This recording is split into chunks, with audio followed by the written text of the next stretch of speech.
so glad that you guys are with us this morning at Meizon. At this time, if you are, I have to go up here, sorry. Hi, thank you. I've approached the front, thank you. Good morning. Alrighty, take two. I'm just gonna follow in Drake's. Hi, my name is Erin. I'm so glad you're here and that I'm in the right spot. If you're a kid, you may join Miss Kylan in the back. Have a great time, see you later. Alrighty, on the screen we have our Digital Connect card. If you guys want to pull out your phones and scan the QR code, it's a great chance for you to say hello, let us know that you're here. If you have any prayer requests, you can throw those in there. It's also a place to sign up for different events as well. So check that out. Let us know that you are here. Send Kevin, Miranda, Drake a message. So let us do that. That'd be great. It bumped up and it just threw me off. I'm sorry. It was really great if you were here during the practice. So, hey, so we have house churches coming. I'm just going to own it. It's been a rough week. We have house churches coming up. We would love to have you guys join us. So house church, what is that? We obviously meet here on Sunday mornings, and it's when we get to see everybody, but house church is a chance for us to meet during the week with smaller groups and really get to know folks and live life with them. I absolutely love it. It's a chance just to kind of build those relationships and have connection. And connection is something that is so important, at least that I've felt in my life. And I know for my family, when we have those connections, there's just something about sharing life with people. Whenever we've moved to a new town, I love getting to know people. And whenever I bump into someone at Walmart or at Target, I'm like, oh, yes, I'm finally home. Like, somebody knows me and I know them and we're not at church and it's great. So going to house church and building those connections just is a great way to do that. And then you can run into each other at Walmart or Target and you'll know more people and it'll be great. So if you want to sign up for a house church, we'd love to have you guys. You can talk with Kevin, Drake, or Miranda and let them know and they can help you get all set for that. So, I wanted to talk a little bit about our giving. We're going to, we are not passing the plate around anymore. You might have noticed that. It's a little bit of a change. On the screen, you'll see the different ways that you can give here at Meizon. And your gifts that you give financially help us to keep the lights on and do all the different things that we do here at Meizon and in our community. And we appreciate your generosity. A big part, 10% of what you guys give, we put into our compassion fund. And that's where we use the 10% of those funds to do things in our community and to give back. For example, we go to the Ronald McDonald House throughout the year at different times, and we cook meals for the families that are there. It's a great opportunity just for us to love them and do something practical. For those of you that don't know, the Ronald McDonald House is for families who have children who have big physical needs, and they're waiting at the hospital either for a heart transplant or they have a type of cancer, those things where the families are coming literally from all over the world here to Gainesville to be seen at Shands Children's Hospital with the amazing doctors that we have here. And so the families are there waiting, and even like the other siblings come. So we go and we cook meals for them. So part of our compassion fund goes to that. So those types of things. And then just on a personal note, Kevin and I have always made it a priority to give even when things are tight, because we've experienced when we're trusting God with those things that he always takes care of us. And even in the seasons when we haven't been able to give as much, God is always taking care of us. Even in this last month, God has provided in ways that I never would have imagined that he would have provided for us. So we thank you for your generosity.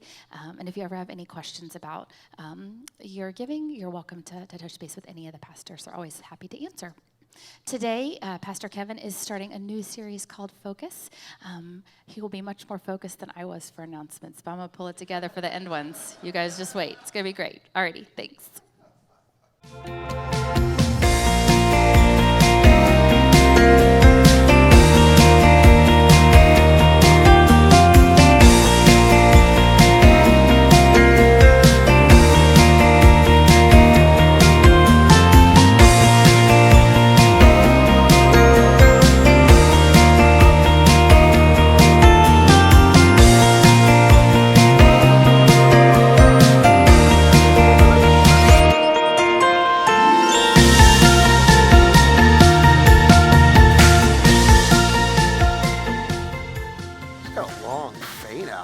like the ramp, it has to ramp down there a little bit.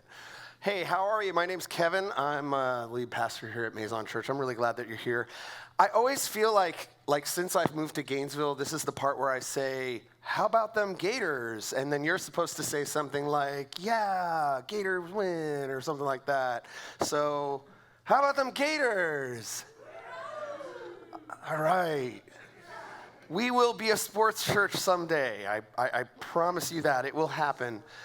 Sports church. Okay, yeah, so sports church is so I went to this church in Nashville, and everybody in the church was not into sports. We were all creatives and musicians, and I think everybody, the Enneagram 4 ratio was really high. I think everybody was a big feeling person, and so we were not into sports. And so when guest speakers would come to our church, they would drop these, pastors drop sports references. I don't know if you know this. This is a thing. And so, some guest speakers would come to our church, and they would drop some kind of sports reference, and it would, everybody was like, huh? What is that? And then, usually somebody in the back would, be like, sports church. It's So anyways, we will be sports church someday. What we do here at Meizon is really different. And I honestly think we are different from any church that I've ever been at. A lot of people think that because we're fully inclusive and affirming of LGBTQ folks, that's what makes us different. But I don't know if that's really the thing that makes us different, because there's a lot of other churches that do that. Maybe it's because we want to be intellectually honest about the Bible and about our faith. We don't want to check our heads at the door when we come into this place. We're not just doing that whole click our ruby slippers together and squint our eyes really hard. Put some change in the Holy Spirit vending machine. We don't really do that thing. We're trying to do something a little bit different, a little bit more real. But I don't think that's it either, because this is a college town, and we can be intellectually honest pretty much anywhere. I mean, it's pretty easy. I actually think that the reason that we're so different is a lot more simple and more profound. I think the reason that we feel that Meizon is such a unique and special place is because at the end of the day, we've all decided that we are inspired and we're captivated by the good news of Jesus. We read the stories in the Gospels about Jesus and his reckless love, and it moves our hearts so strongly. We don't want to just go through church motions anymore. We want to actually be the agents of change in our world, like the followers of Jesus were when we read those stories. They look at what they saw. They had raw passion, and Jesus flooded their hearts, and they turned around and they changed the world with that. They loved their neighbors and their enemies. They cared for the sick and they fed the poor. They pledged allegiance not to a nation or an empire, but to the king of an upside-down kingdom where the last were first and the first were last. They changed everything, and still, 2,000 years later, we're compelled to do the same. And that's why we're here. That's why Meizon exists, because we believe in the good news of Jesus and that it's really good. And I'm excited that you're here and that we get to build this thing together. Last month we did a 3-week series called Chord, and we looked at Meizon's 3 big values, our big B values. Do you all remember what they are? Belong, believe, and become. That's right. And that was a really great series. We belong no matter what we believe, and we believe or we move towards God. And as we do that, we hope to become more like Jesus. A few weeks ago, our church, during Potluck Sunday, some of you probably saw Drake and I, and we were having a conversation with a young man who is here checking us out for the first time. And because what we're doing at Meizon is so different, it should be no surprise to us that people would come into this space with questions.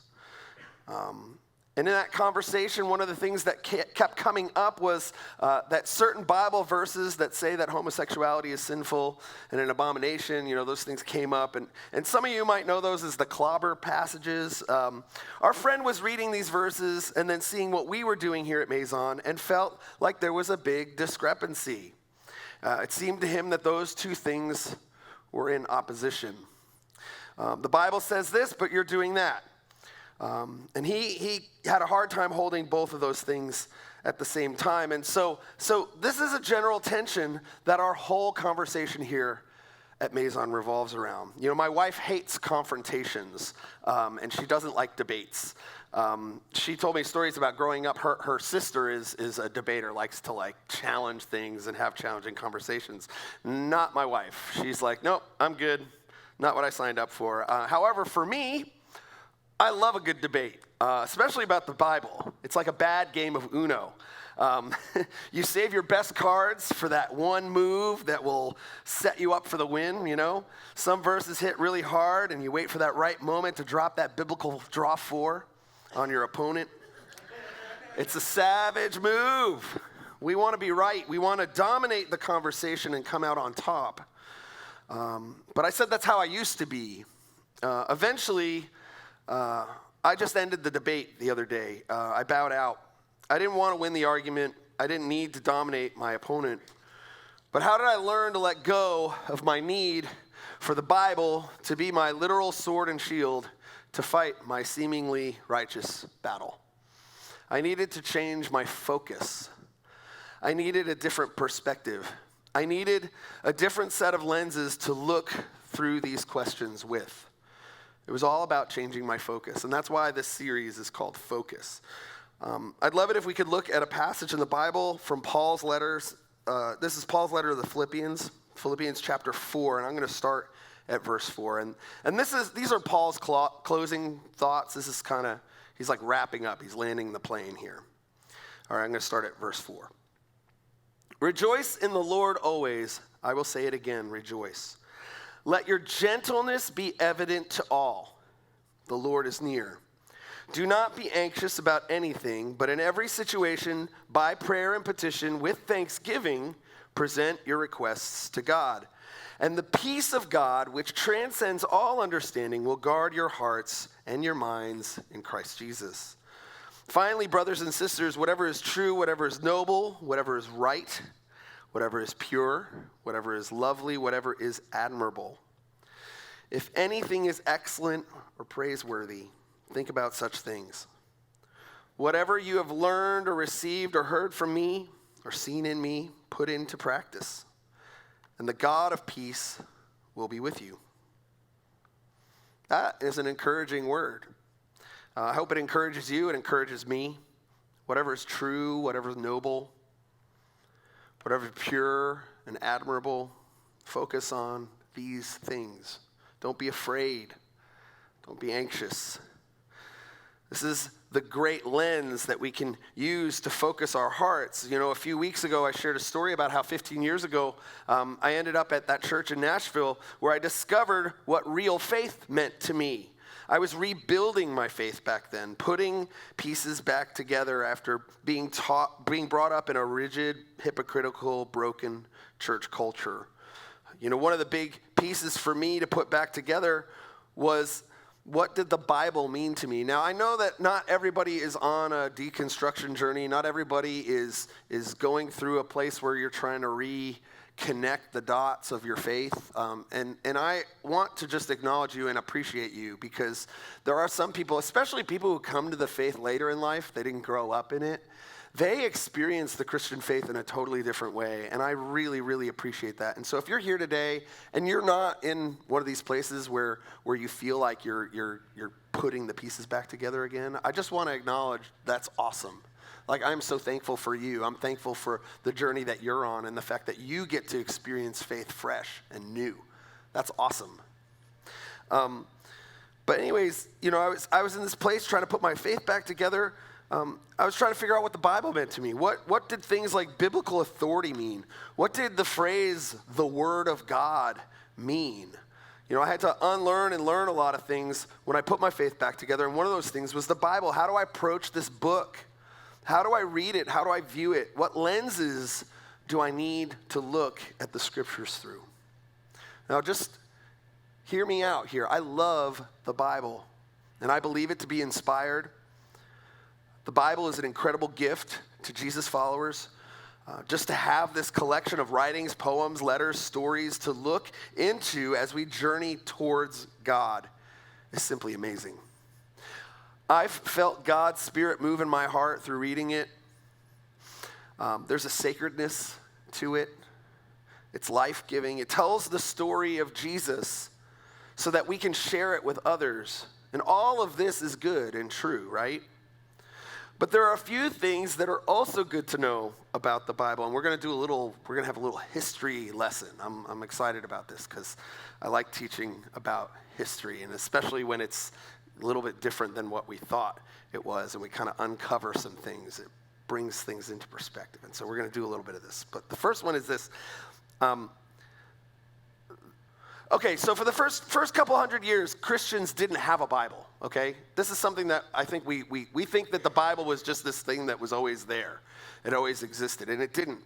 And so a lot of people say that, Jesus was about 33 years old when he was crucified, and the first Gospels weren't written until like 80 AD. So it was several years later, and what a lot of people don't know is that Paul's letters actually happened before.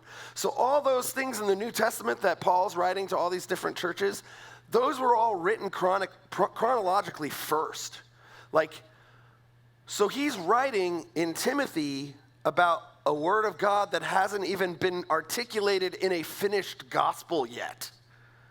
That's pretty wild, right? The other thing that's really interesting, we're going to go to the next slide. This is really, really, really wild, okay? Christianity experienced its largest expansion in human history in the first 300 years of its existence. So those first 300 years after the crucifixion of Christ, Christianity spread like wildfire. It was a grassroots movement, and it spread throughout the entire known Roman Empire of the time.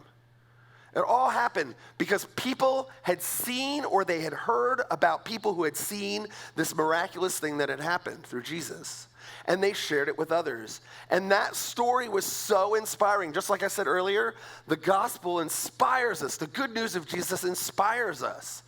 And we want to tell other people. And so that spreads like wildfire throughout the whole known world at the time, right? And it isn't until 300 years later that Christianity is recognized as a religion that would actually become the religion of a nation. I mean, it's pretty wild. All of that happened without a Bible, by the way. The Bible in any kind of form that we have today didn't exist. Sure, there might have been some scrolls and some writings and some things that were going around, but there wasn't really a finished Bible yet. The other thing that's really fascinating, and I didn't have this in my notes, but I think it's really worth noting as well, is that like in the Bible, 3 of the 4 Gospels, they say that they all shared a common source. So like imagine like if you're taking a test and everybody's reading the same textbook. Okay, that's basically what's going on. Is like, so you have Matthew, Mark, and Luke are all basically rooted in the same source material. And once again, that book was written, 60, 70 years after the crucifixion of Christ. So these books were written basically by like, okay, we're trying to remember what happened. These are the things that we think happened. These are the stories that keep going around in these scrolls that we have. And there was one scroll in particular that everybody kind of had, that everybody was like basing what they understood about the gospel in, what they understood about Jesus and the work that he did. All of it was rooted in this one source, okay? And then they wrote the Gospels. Now, this is a history lesson. It's really important to understand this. So, Christ is crucified, 33 AD. It's not until 313 AD that Christianity is allowed to happen in the Roman Empire. Like, that just allowed. Like, before that, it was illegal. It was illegal to teach about Jesus. Largest expansion in history of Christianity happens while people are told it's illegal. You can't do it. You're not allowed to talk about it. No Bible, and it's illegal. And Christianity spreads like wildfire. That's pretty awesome. Then the other thing that's awesome is that it isn't until after it's legalized that Christians actually got together and they were like, hey, what do we actually practice together as Christians? Like, what is church? Like, they got together at 325 and they had their first council in Nicaea and they sat together, and that's where a lot of our creeds come from. It's where like a lot of our basic Christian fundamental beliefs were all formed at that moment, okay? And then it isn't until another 70 years or another 50 years later or something, 50, 55 years later, that Rome actually endorses Christianity as a religion. And then they put out their idea. There was a Council of Rome. They put together a list of books and writings that they said was like a Bible or a collection of writings that would become sort of a Bible. But even then, this is even crazier, it isn't until 1442, so we're talking over 1,000 years later, that the Roman Catholic Church actually closes the book and says this is what the Bible is. So for us to say that the Bible has always been the same thing for all of this time, it's not really accurate.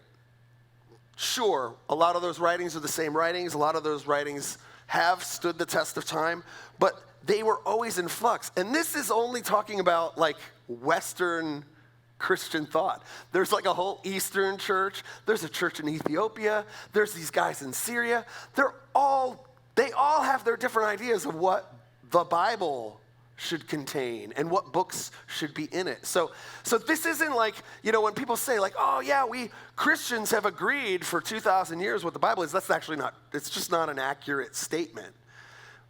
Christians have been wrestling with this for 2,000 years. We've been talking about it. It's been a discussion. I don't think that that's a bad discussion, by the way. I think it's a really healthy discussion. I think that it's a discussion that we need to keep having. The other thing I want to say is I want to just, before you all start thinking that I'm poking holes in our faith and poking holes in what the Bible is, that's not what I'm doing here. What I want you to understand is the reason I'm bringing this to your attention is because isn't it pretty miraculous that Christianity is a thing? Think about all those things that happen, everything that I just told you. It's pretty miraculous. It's pretty miraculous that Christianity spread the way that it did without an agreed upon practice or agreed upon Bible. It's pretty miraculous that Christianity is what it is today after all that it's been through. I think that's awesome. And that's one of the things that actually, for me, it's pretty compelling. It's it's got to be pretty important for it to hold up after this long, even with all of that stuff. Man, I am so way off now. You guys ever play that game Telephone? Right? So you start with, you have a big group of people, you start with a simple message, you say that message to one person, it goes down the line, and 50 people later, you ask that person to relay the message. It's never the same message, is it? It's very, very difficult, even with the most simple message, it's very difficult for, after all of those people, for the message to be exactly the same. Does it resemble the same message? Sure. It could have the same kind of idea, but it's very rarely exactly the same. And that's what we're talking about here. That's what we're talking about throughout history, is that we have people who have the main idea of what has happened in Christianity, and they're sharing that over and over again in this giant game of telephone. And now we're here, right? And we've got that main idea. It's just maybe the words aren't exactly the same. Maybe the language that we use, I say this a lot, it's maybe they put the wrong emphasis on the syllables, right? It's possible. There's also some weird stuff in the Bible. If anybody's ever actually read the Bible, there's some really weird stuff. I'm going to share the PG stuff. There's some rated R stuff. I'm not going to share that today. But there's a story in 2 Kings where bears maul a bunch of kids for making fun of a bald guy. That's kind of weird. There's a talking donkey in the book of Numbers. There's parts of the book of Joshua where it says that God instructed the people of God to kill all the Canaanites, mass genocide. It's in the Bible.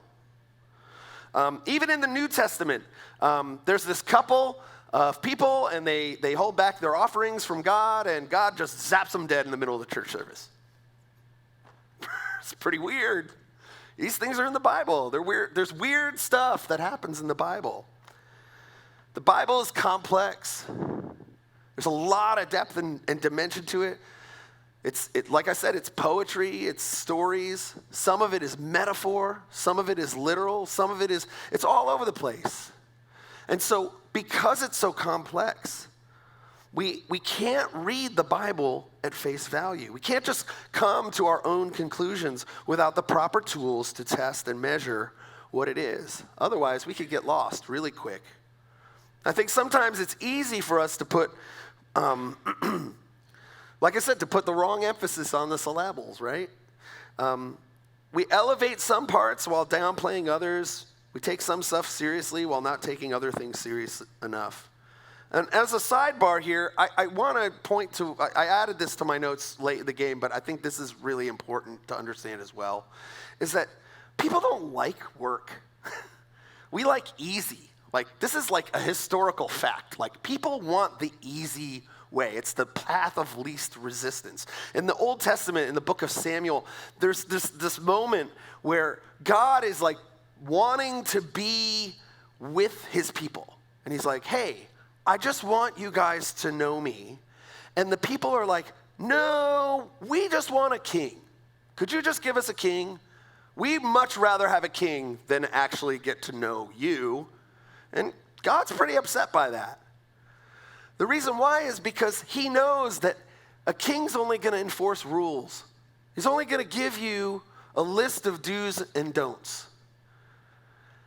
Is anybody here who have a relationship with their parents or is in a relationship with a significant other? Could you imagine being in a relationship with someone where all you get is a list of do's and don'ts? You don't ever actually spend time with the person. You don't ever actually have to get to know them or understand why they like or don't like the things that they like. You just follow the list.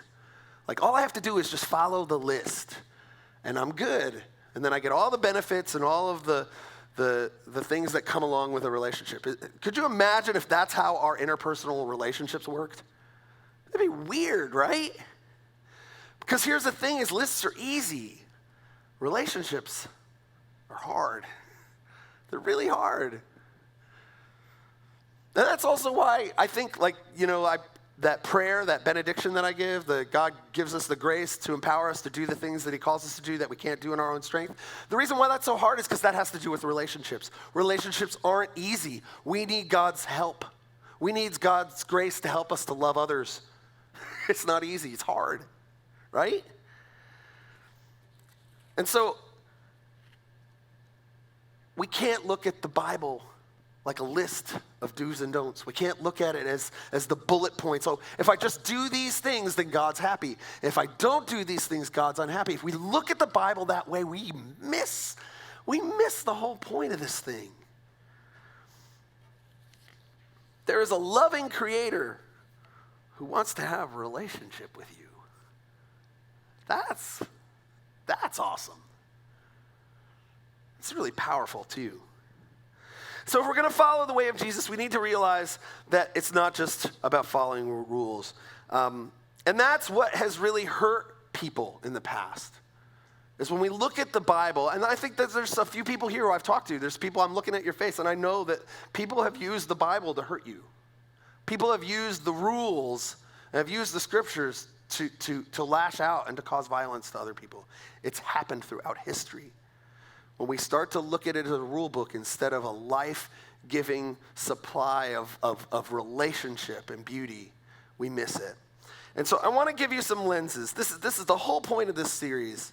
A few years ago, a pastor friend of mine shared these with me, and it has been crucial to me as I've been putting my faith back together. And I think these tools are so useful, and I hope that they're helpful to you. These lenses are as follows. Is it good? Is it faithful to the character of God and faithful to the truth of who I am and who others are? And is it true? Is it good? Is it faithful? Is it true? Write those down. Like, I'm not kidding. Like, these are so helpful. So, and it's not, like right now we're applying it to the Bible. I think these lenses help in a lot of things that happen in church and in faith-based spaces. Like, I came out of the charismatic world, and there's a lot of weird stuff that's happening. And sometimes I just need to ask this question, hey, is this good? Is this faithful? Is this true? Is this thing that's happening right now, is this healthy? And those are the lenses that help me decide if those things are healthy. So when we look at the scriptures, is it good? Is it faithful? Is it true? Remember those things. This tool these lenses are helpful because I think that they're helpful to us when measuring how to respond to the challenges that we're up against. And we're up against a lot of challenges. I'm going to ask the band to come back up. There's a lot of challenges that we're up against. There's a lot of things going on in this world that it's so hard to determine what it is that God wants us to do, right? Turn on the news, like watch the news, scroll through TikTok. Like there's so much stuff going on and we don't know what to do. And I think those lenses are super helpful. Is it good? Is this good? Even think about that. Like you're scrolling through TikTok and you see that thing. It's like, is this good? Like, is this even good for me? Is this good for them? Is this a good thing? Is this healthy for me? I don't know. Ask that question. If it isn't, maybe this isn't something I need to take in. Maybe this isn't something that's going to be helpful to me in my life. Is it true? Now, here's the thing with truth. Truth isn't just about factual information. Sometimes truth is about wisdom. Is this wise? Is this true? Back in the day when a lot of the Old Testament books were written, a lot of the Psalms, a lot of the Proverbs, those were considered wisdom books because they contained truths, not the truth, but truths. You read those Proverbs and there's something about those Proverbs, there's truths about who we are. Proverbs 3, 5, and 6, one of my favorite verses. Trust in the Lord with all your heart. Lean not on your own understanding. There's something really true in those words. Not that it's true, that it's this factual thing, but there's a truth to what's there. So is it true? And then a couple weeks ago, I talked about faithfulness.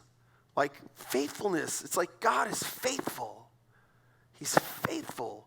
It means that he's going to follow through on the things that he says he's going to do. It means that he's trustworthy, that we can look to God, we can move in his direction, we can turn towards him, and we can see his goodness. And we can move in that direction because we know that he's faithful. He's not going to leave us high and dry. He's not going to leave us empty-handed. Amen? That's good. So let's stand up. We're going to pray together. And I just want to spend a couple minutes, and I want to encourage you.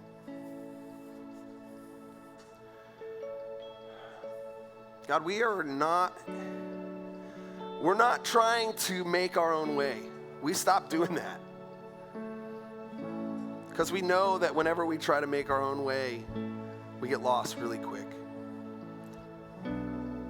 God, we're not trying to ask you for the rule book. We're not asking for a king to decipher the rules.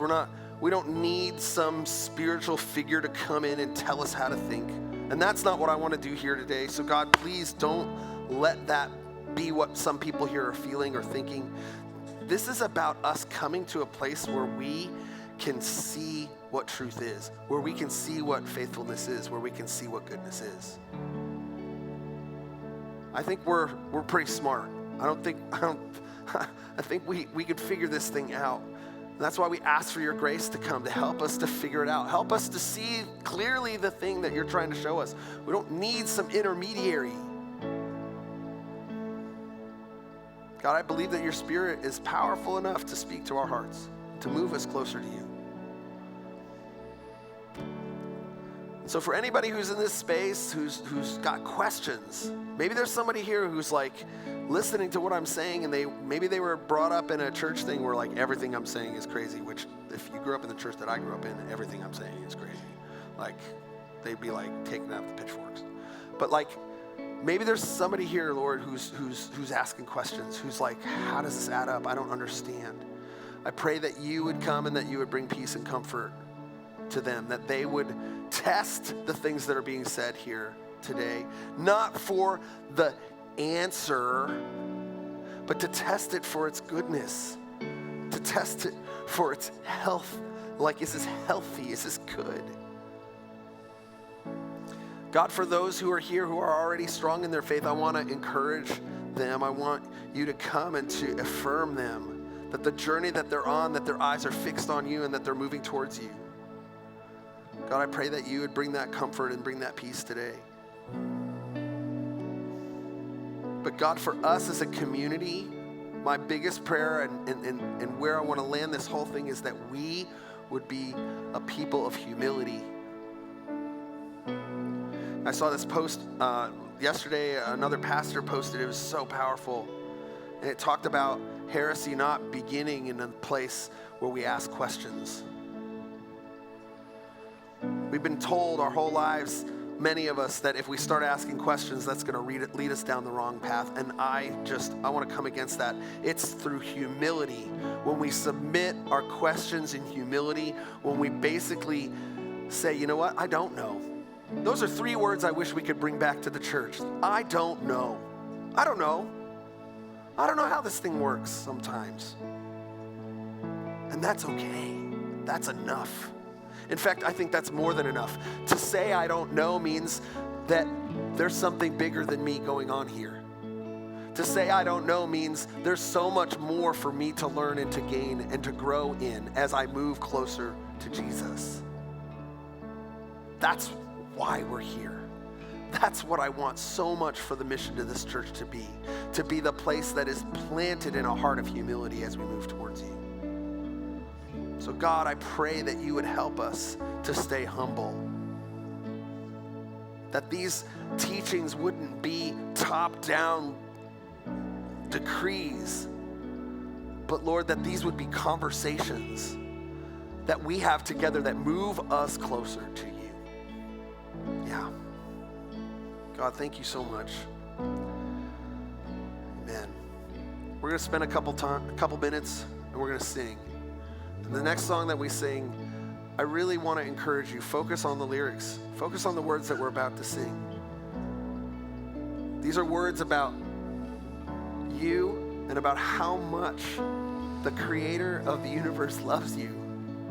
How much that he sees you, knows every fiber of your being, and that he is faithful and that he is good. And he meets us in these places.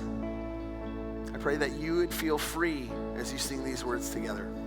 Let's sing.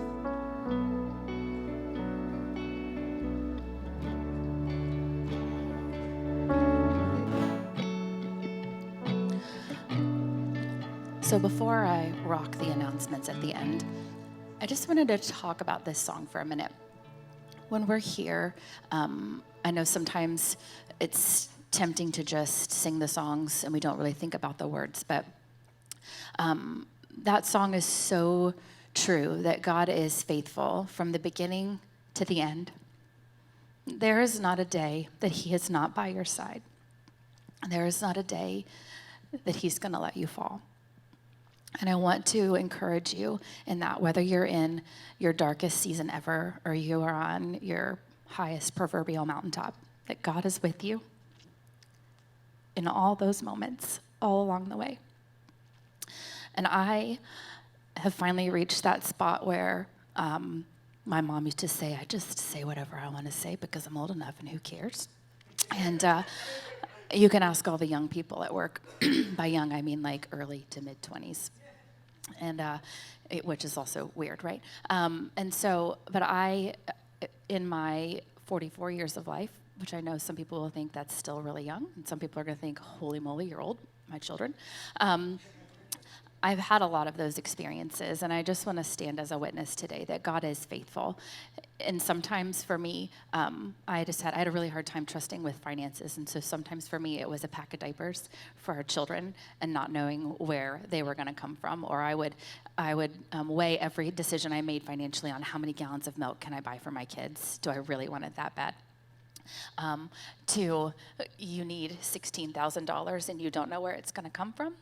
And God is faithful in those little things and in those big things, in the easy stuff and in the hard stuff.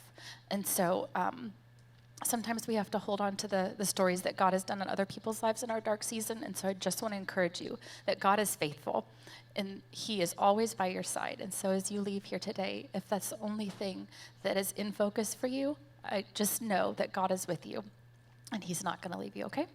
All right, so we're going to rock these last announcements. My name is Erin. I am sitting in the right spot at the right time. And I have a few reminders for you before you go. Please sign up for a house church. It's a little group of people from church that meet at someone's house. No pressure. You just hang out with friends. If they're not your friends yet, they will be by the time you're done with house church because you're hanging out and getting to know each other, and it's going to be great. And it doesn't have to be perfect. We had people over on Friday. It wasn't perfect. I looked like I was running around like a chicken with its head cut off. You can ask Drake and Brent, who were also cooking in my kitchen. It was a lot. Sweet Kate, she was there, and I was like, hi, welcome, I'm so sorry. Yeah, please grate this cheese. Nice to meet you. Thanks for coming. So it's great. You just live and you have house church, and it's great. And you talk about some things about God, and you get to know each other, and it's wonderful. So sign up for that. We'd love to have you. Next week is potluck. So start thinking now. I know I need to, what you're going to make. And then Drake has the invitation cards in the back. So if you want to grab some of those and invite some friends to come with you next week, do that. I hope you have a wonderful, wonderful week, and we will see you next time.